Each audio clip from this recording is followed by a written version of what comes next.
kuna mkaguzi amekuja hapa shuleni kuja kufanya assessment kwa walimu.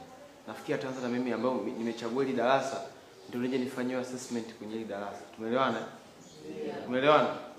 Kwa hiyo yule mkaguzi atakapoingia darasani nikiwa nafundisha hapa mbele, nikisema tu walioelewa nyoshe mikono, naomba mnyoshe wote. Sawa? Naomba mnyoshe wote ili ajue mmenielewa wote. Sawa? Ndio. Lakini nikiuliza swali mnyoshe mikono wote kama mnajua. Mimi nikitaja jina lolote asimame yeyote. Sawa? Ndio. Tumeelewana?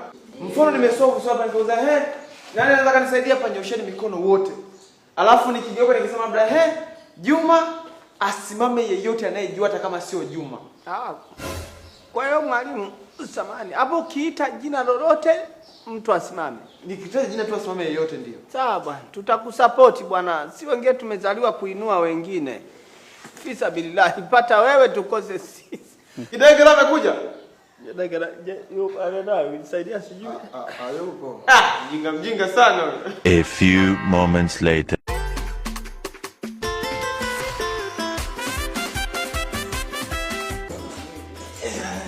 Mwalimu alimuulizia. Karibu sana.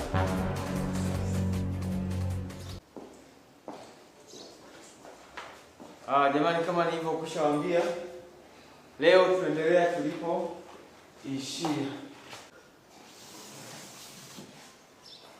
Okay. Na nakumbuka tuliishia wapi? Nakumbuka. James. Mani nini? Ga.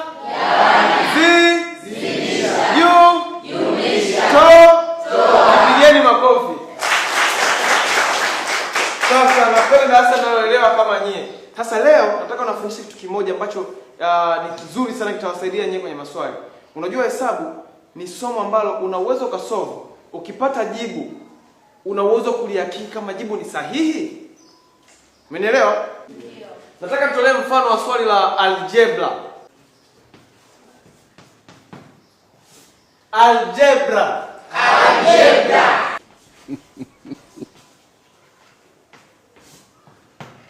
Ukipewa 28x ukajumlisha na 20, sawa ukatoa 8x labda ni sawa na 100. Alafu mtu anakuambia tafuta thamani ya x